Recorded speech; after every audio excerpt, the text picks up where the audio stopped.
അസ്സലാമലൈക്കും. വാലൈക്കും സലാം. ഞാൻ ഔഷാദിനെ കണ്ടിരുന്ന എന്ത് വിഷയ? ഒരു 15,000 മേടിച്ചിട്ട് ഇതുവരെ തന്നിട്ടില്ല. എന്താ കൊടുത്താൽ കിട്ടൂല, എനിക്കറിയല്ലേ എന്തിനാ നീ കൊടുക്കാൻ പോയത്? അത് എന്റെ അടുത്ത് വന്നിട്ട് കുറെ സങ്കടവും കാര്യങ്ങളൊക്കെ പറഞ്ഞപ്പോ കൊടുത്തു പോയതാണ്. ഇടുങ്ങി പോയി.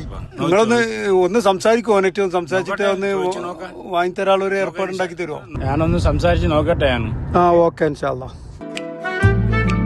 നിങ്ങൾ ഇവിടെ ഉണ്ടല്ലേ? എന്തേ യാസിയുടെ പൈസ കൊടുക്കാനുണ്ടാ? എന്തിനു പറഞ്ഞ അവളെ 15,000 രൂപ നിങ്ങൾ കൊടുക്കാനുണ്ട് പറഞ്ഞു. 15,000 രൂപ. 15,000 അവനിങ്ങനെ എത്ര ഒന്നും കൊടുക്കാമല്ലോ.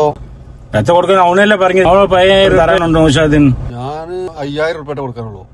15,000 കൊടുക്കാല്ല. പിന്നെ അവനാണ് പറഞ്ഞത്. ഞാൻ അവനോടൊന്ന് ചോദിച്ചോക്കട്ടെ, എങ്ങനെ ഇപ്പൊ എനിക്ക് 15,000? ഞാൻ ആകെ 5,000 കൊടുക്കാറുള്ളല്ലോ. കുഞ്ഞാപ്പൂന് 5,000, ഫാസിലിന് 2,000, നഹാസിന് 7,000. വേറെ ഒന്നുമില്ലല്ലോ. ഇത് 5,000 തന്നെ ഉള്ളു. പാനൊക്കെ കാണട്ടെ പോയി നാണക്കടായല്ലോ. പിന്നെ ഞാൻ എന്റെ എത്ര പൈസ മേടിച്ചിക്കണത്? എന്റെ 5,000.